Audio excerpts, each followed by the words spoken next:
अमेठी में एक बार फिर सच्चाई की राजनीति और सेवा की राजनीति वापस लाना चाहते हैं।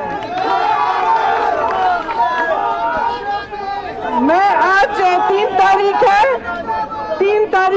6 तारीख को मैं वापस रायबरेली आऊंगी। क्या है ये? 6 तारीख को मैं वापस रायबरेली आऊंगी और तब से चुनाव के अंत तक आपके साथ और राहुल जी के लिए ये चुनाव लड़ेंगे। ये लोग चुनाव को धनबल पे लड़ते हैं, हम जनता के बल पर लड़ेंगे। हम ये चुनाव आपके लिए लड़ेंगे ताकि आपका विकास हो, ताकि आप आगे बुकी जी कैसे बहुत इतने पहचान कैसे है भैया, बहुत अच्छे पहचाने हुए चेहरे, पुराने चेहरे भी हैं, नए भी हैं, नवयुवक भी हैं, बहुत कैसे हो? सही, ठीक है। तो अब ये मौका आ गया है कि हम सब इस पूरे देश में एक संदेश दें कि हम सेवा की राजनीति वापस चाहते हैं। हम एक ऐसी राजनीति वापस यहाँ से शुरू करेंगे जो सच्चाई की हो, जो आपके लिए हो, जो आपको आगे बढ़ाए। ये आपका चुनाव है, आप लड़ेंगे, आप जिताएंगे। जय हिंद।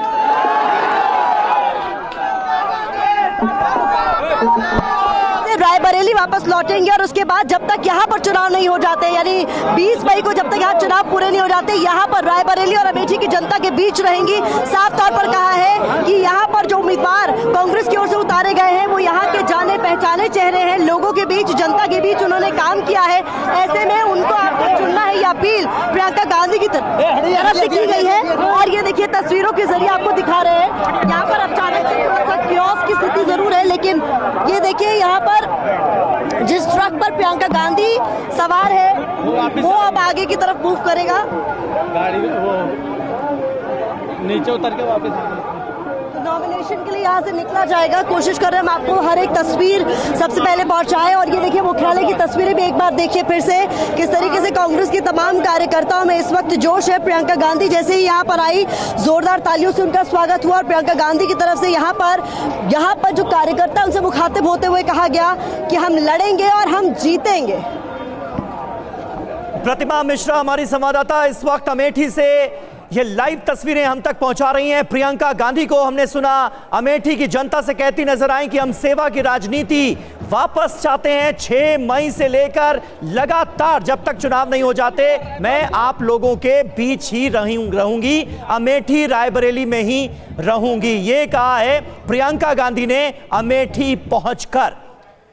तो ये बड़ा मुकाबला इस बार अमेठी में होना है। पंकज झा हमारे साथ, हमारे सहयोगी इस वक्त अमेठी से ही मौजूद हैं। पंकज, आगे का कार्यक्रम क्या रहने वाला है? अमेठी में गौरीगंज से हमने सुना प्रियंका गांधी को, और गौरीगंज का ही एक गांव जहां स्मृति ईरानी ने बाकायदा अपना आवाज बनवा लिया है, वो अमेठी की वोटर हो गई हैं, तो उनकी तरफ से भी एक मैसेज देने की कोशिश की गई है अमेठी से जुड़ाव का।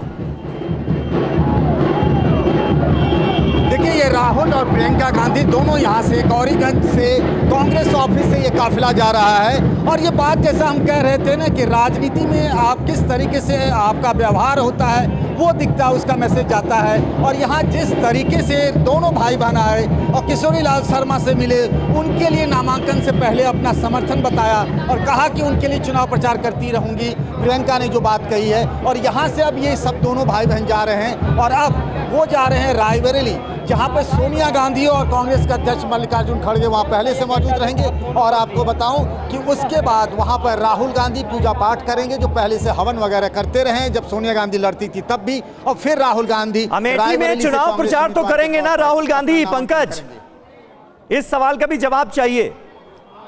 जी हाँ प्रियंका, अब ये तो राहुल गांधी बताएंगे, लेकिन प्रियंका गांधी ने यहाँ आकर कहा कि वो राहुल को भी लड़वाएंगे और किशोरी लाल शर्मा को भी लड़वाएंगे। बिल्कुल पंकज जी, लेकिन जयशंकर जी, क्या हमें एक्सपेक्ट करना चाहिए था अमेठी में राहुल को भी जनता के बीच, जिस तरीके से प्रियंका ने अपनी बात रखी, वो कनेक्ट दिखाया, वो इस वक्त राहुल भी दिखा देते है तो वहीं पर गाड़ी में।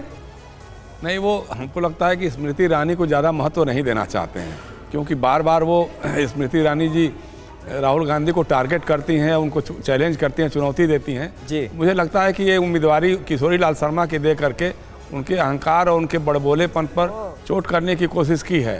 शायद इसीलिए हमको नहीं लगता कि आज इसलिए वो गए होंगे वहाँ जाकर के लोगों पब्लिक के बीच में कोई बात करते। वो रायबरेली से चुनाव लड़ेंगे, वहाँ तो रहेंगे, लेकिन मेरी राय अभी भी बन रही है, पता नहीं क्यों है, कि रायबरेली से अगर प्रियंका गांधी चुनाव लड़ती और अमेठी से किशोरीलाल शर्मा चुनाव लड़ते तो बहुत अच्छी बात होती, बहुत बेहतर होता। लेकिन बिल्कुल ऐसा क्यों नहीं हो पाया? रितु चौधरी जी हमारे साथ मौजूद हैं, प्रवक्ता कांग्रेस पार्टी की। रितु जी, क्यों नहीं मुमकिन हो पाया? ये लगातार खबरें आ रही थी कि भाई पार्टी भी चाहती है, कांग्रेस कार्यकर्ता भी चाहते हैं कि रायबरेली से चुनाव लड़ें प्रियंका गांधी। देखिए, ये जो भी फैसला होता है, ये हमारी पार्टी जो है वो CWC की मीटिंग में जो है इस तरह के CEC की मीटिंग में जो है इस तरह के फैसले लिए जाते हैं, और इसमें किसी एक का कोई रोल नहीं है। जो पार्टी का फैसला है वो आपके सामने आ गया। नहीं, पार्टी ने तो फैसला छोड़ दिया था गांधी परिवार पर, यानी ये फिर प्रियंका गांधी का ही फैसला था कि भाई वो रायबरेली से चुनाव नहीं लड़ेंगे। देखिए, जनता चाहती थी कि राहुल जी जो है वो आए यूपी से जो है चुनाव लड़े, चाहे तो अमेठी से चाहे तो रायबरेली से, तो उन्होंने रायबरेली को चुना। और अमेठी में भी हमने बहुत सशक्त हमारे कांग्रेस के कार्यकर्ता हैं जो पिछले 83 से जो है वो सक्रिय हैं अमेठी और रायबरेली में, उनको जो है टिकट दिया गया है। तो दोनों ही जगह हम पूरी तरह से आश्वस्त हैं, और राहुल गांधी जी इस बार जो है रायबरेली से 5 लाख वोटों से जीतने जा रहे हैं जी। ये इस प्रकार का ये हमारा दावा है, क्योंकि यूपी की जनता जो है राहुल गांधी को चाहती है। और आपने देखा कि पिछली बार जब भी भारत जोड़ो यात्रा में कमाल का जो है रेस्पॉन्स जनता का वो देखने को मिला। राहुल गांधी ने जब एंटर किया यूपी में तो लाखों की भीड़ जो है उनके साथ जो है चल रही थी यूपी में, और सीधा सीधा संदेश है कि राहुल गांधी को जो है इस देश की जनता चाहती है, यूपी की जनता चाहती है। और वो इस बार ये दावे इस वक्त जिस आधार पर किए जा रहे हैं, जनता का चुनाव कहा प्रियंका ने,